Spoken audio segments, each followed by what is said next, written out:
The U.S. ambassador to Canada has a warning for Canadians. Pete Hoekstra says the way this country is responding to U.S. tariffs is threatening the future of our free trade agreement. And I have to say, we want products made in America, made by American hands. Refusing to accept deliveries of Boeing jets. Stop taking delivery of Boeing aircraft. Boeing Canada is showing off a cool new expansion at its Winnipeg facility. Washington has spent years talking about stopping China's rise and containing Russia.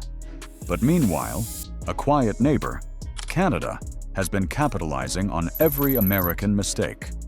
Tariffs, sanctions, trade wars. Everything that weakened America's economic influence has ended up strengthening the country that shares over 8,800 kilometers of border with it. Today, we'll see how America's errors are turning Canada into an unexpected superpower. Let's go back to the Trump era and its economic policies that changed everything. The administration imposed tariffs on allies, including Canada, under the dubious argument of national security. They threatened to withdraw from agreements like NAFTA, forcing a renegotiation into the USMCA. Sanctions and trade wars became the go-to political strategy for almost every international dispute. The result? A systematic deterioration of trust in America as a reliable partner. Countries that had depended on American leadership for decades suddenly found themselves questioning Washington's predictability. Canada, despite its deep ties with the United States, realized it needed to diversify its relationships and seek greater economic independence. What seemed like business as usual in Washington was actually pushing away America's most loyal allies. While America isolated itself, Canada saw opportunity in the chaos. Ottawa began reinforcing trade agreements with the European Union through CETA, opening new markets that had previously been secondary priorities. They expanded relationships with Asia through the CPTPP, positioning themselves as a bridge between continents. But the real masterstroke was how Canada positioned its natural resources.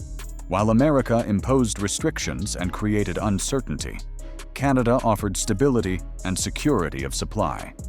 Energy, critical minerals, agricultural products, everything the world needed, Canada had in abundance and was willing to share through predictable, long-term partnerships.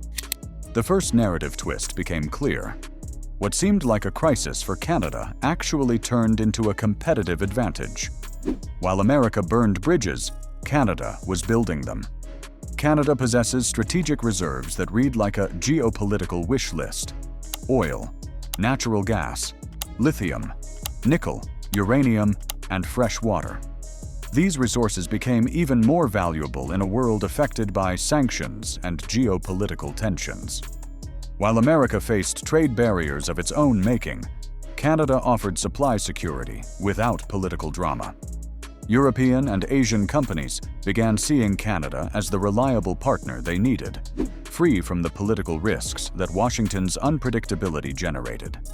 Geography, combined with Canadian political stability, became their trump card. Unlike other resource-rich nations plagued by corruption or authoritarianism, Canada offered something unique: abundant resources managed by stable institutions. The message to global markets was clear. If you want resources without geopolitical headaches, look north of the American border. Canada began projecting soft power with surgical precision, diplomacy, stability, leadership on climate change. The contrast with America became evident and intentional. While Washington imposed sanctions, Ottawa promoted multilateral treaties. While America threatened walls and tariffs, Canada built commercial bridges. Canada's international image improved dramatically, attracting investment and talent that might have otherwise gone to the United States. Tech companies, mining firms, renewable energy investors all began seeing Canada not as America's quiet neighbor, but as a destination in its own right. The key concept emerged: the leadership vacuum that America was creating, Canada was filling. Not through military might or economic coercion, but through reliability and competence. In a world tired of American drama, Canada offered something refreshing: boring competence. Is Canada really on track to become a superpower? Let's be realistic about the limitations. Small population, reduced military spending, dependence on global trade routes.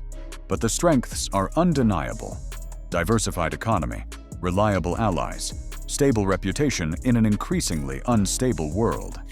Canada isn't seeking to dominate like traditional superpowers.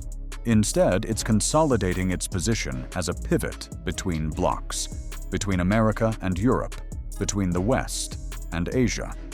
This position as a trusted intermediary might be more valuable than traditional hard power. Consider what's already happening. Canadian pension funds are becoming major global investors, wielding influence through capital rather than coercion. The Toronto Stock Exchange now rivals New York for mining companies.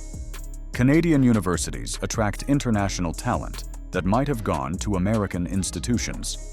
The country's immigration policies are strategically drawing the skilled workers that fuel innovation economies. Even in technology, Canada is quietly building influence. Shopify competes with Amazon. The AI research coming out of Toronto and Montreal rivals Silicon Valley. While America restricts tech exports and immigration, Canada welcomes both.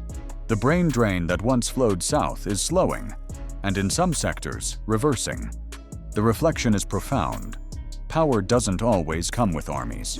Sometimes it's built with trust, resources, and stability. In an era where American leadership is questioned and Chinese expansion is feared, Canada offers a third option that many find attractive. So here's where we stand. America's mistakes, tariffs, sanctions, and trade wars have inadvertently boosted Canada. Ottawa has capitalized with treaties, resources, and diplomacy. Now Canada emerges as a key player in the global economy, not through conquest, but through competence. Are we witnessing the birth of a new balance in North America? Perhaps the next great power isn't across the ocean, but right above the United States. Do you think Canada is ready for that role? Or have Washington's mistakes only given it a temporary advantage? The answer might reshape North American geopolitics for generations to come. But there's one massive advantage we haven't discussed yet: the Arctic. As climate change opens new shipping routes and reveals untapped resources, Canada controls the world's longest Arctic coastline. While Russia and China fight for influence in the Arctic, Canada quietly holds the keys to the Northwest Passage, potentially the most important shipping route of the 21st century. This isn't just about geography. It's about control over global trade flows. As traditional shipping routes through the Suez Canal face disruptions and geopolitical tensions, the Arctic routes Canada controls could become the lifeline of international commerce.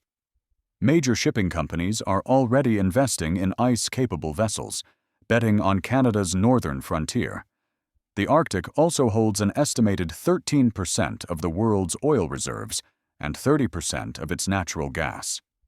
While other nations scramble for access, Canada sits on this treasure trove with clear legal sovereignty. The message is becoming impossible to ignore. The future of global energy might literally be frozen under Canadian territory. Let's look at the concrete evidence of Canada's rise. Foreign direct investment in Canada has surged by 40% since 2018, with European and Asian investors leading the charge. Major tech companies like Microsoft, Amazon, and Google have announced massive expansions of their Canadian operations, citing political stability and skilled workforce as key factors. The talent migration is equally telling. High-skilled immigration to Canada has increased dramatically, with many professionals choosing Toronto and Vancouver over traditional destinations like New York or San Francisco. Canada's immigration system, designed to attract exactly the kind of talent that drives modern economies, is working precisely as intended. Even more striking, Canada's trade relationships have diversified at an unprecedented pace. While America's share of Canadian exports has slowly declined, trade with Asia has doubled, and partnerships with Europe have strengthened significantly. This isn't just about reducing dependence on America. It's about positioning Canada at the center of multiple economic networks simultaneously. What makes Canada's rise sustainable isn't just resources or geography, it's institutions.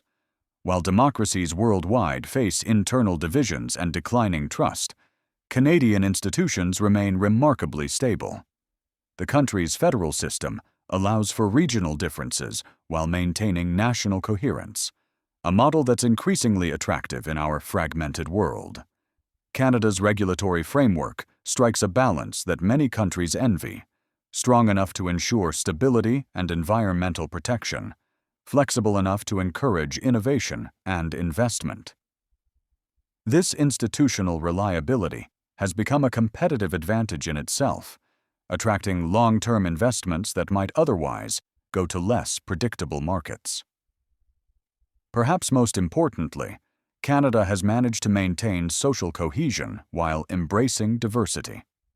In an era when immigration and multiculturalism create political tensions elsewhere, Canada has turned these challenges into strengths. This social stability provides the foundation for everything else: economic growth, international partnerships, and global influence. The irony is almost poetic. While America focused on making itself great again, it inadvertently helped make Canada greater. Every bridge America burned, Canada rebuilt. Every partnership America questioned, Canada strengthened. Every ally America alienated, Canada embraced. This quiet revolution in North American power dynamics might be the most significant geopolitical shift of our generation, and most people haven't even noticed it yet. Sometimes the most profound changes happen, not with dramatic announcements, but with steady, competent progress. And that might be the most Canadian thing of all.